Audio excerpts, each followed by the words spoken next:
Esther chapter 9. And in the 12th new moon, that is, the new moon of Adar, on the 13th day, when the sovereign's command and his decree came to be done, on the day that the enemies of the Yehudim had waited to overpower them, it turned around so that the Yehudim overpowered those who hated them. The Yehudim assembled in their cities throughout all the provinces of sovereign Ahasuerus to lay hands on those who sought their evil. And no one stood against them, because fear of them fell upon all people. And all the officials of the provinces, and the viceroys, and the governors, and all those doing the sovereign's work, helped the Yehudim, because the fear of Mordecai fell upon them. For Mordecai was great in the palace of the sovereign, and his report spread into all the provinces, for this man Mordecai became greater and greater. And the Yehudim struck all their enemies with the stroke of the sword, with killing and destruction, and did what they pleased to those who hated them. And in the citadel of Shushan, the Yehudim killed and destroyed 500 men. And Parshandatha, and Dalphon, and Aspatha, and Poratha, and Adalia, and Aradatha, and Parmashta, and Arisai, and Aridai, and Wayazatha, the 10 sons of Haman, son of Hamadatha, the enemy of the Yehudim, they killed, but they did not lay a hand on the plunder. On that day, the number of those who were killed in the citadel of Shushan came before the sovereign. And the sovereign said to Sovereigness Esther, "The Yehudim have killed and destroyed 500 men in the citadel of Shushan, and the 10 sons of Haman. What have they done in the rest of the sovereign's provinces? And what is your petition, and it is given to you? And what is your further request, and it is done?" And Esther said, "If it pleases the sovereign, let it be given to the Yehudim who are in Shushan to do again tomorrow according to today's decree, and let Haman's 10 sons be hanged on the wooden structure."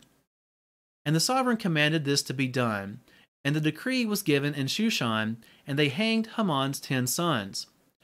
And the Yehudim who were in Shushan also assembled on the 14th day of the new moon of Adar, and they killed 300 men at Shushan, but they did not lay a hand on the plunder.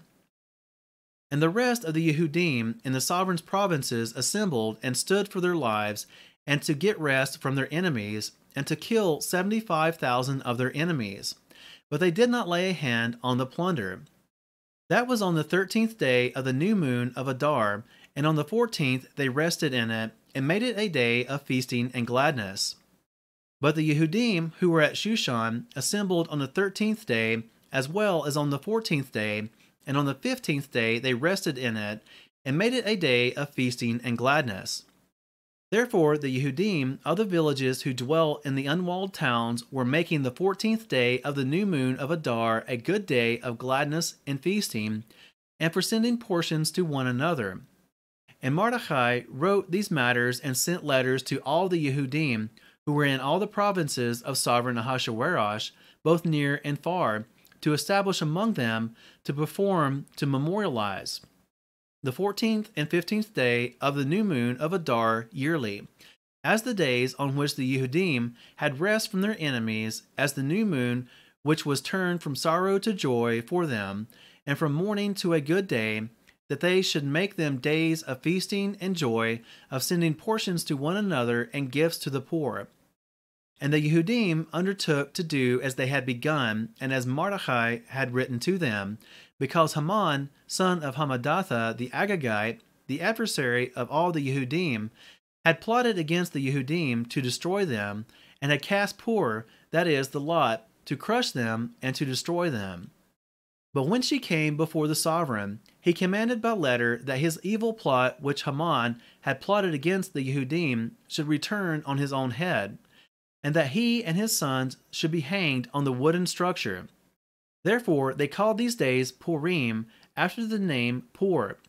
Therefore, because of all the words of this letter, what they had seen concerning this matter, and what had come upon them, the Yehudim established and imposed it upon themselves and upon their seed and all who should join them, that without fail they should perform to memorialize these 2 days every year according to their writing and at their appointed time, and that these days should be remembered and performed to memorialize throughout their generation to every clan, every province, and every city, and that these days of Purim should not fail from among the Yehudim, and that the remembrance of them should not cease from their seed. And sovereigness Esther, the daughter of Abihail, with Mordecai the Yehudi, wrote with all authority to confirm this second letter about Purim. And Mordecai sent letters to all the Yehudim, to the 127 provinces of the reign of Ahasuerus, words of peace and truth, to establish these days of Purim at their appointed times, as Mordecai the Yehudi and sovereigness Esther had established for them, and as they had established for themselves and their seed concerning matters of their fastings and lamenting. And the decree of Esther established these matters of Purim, and it was written in the book.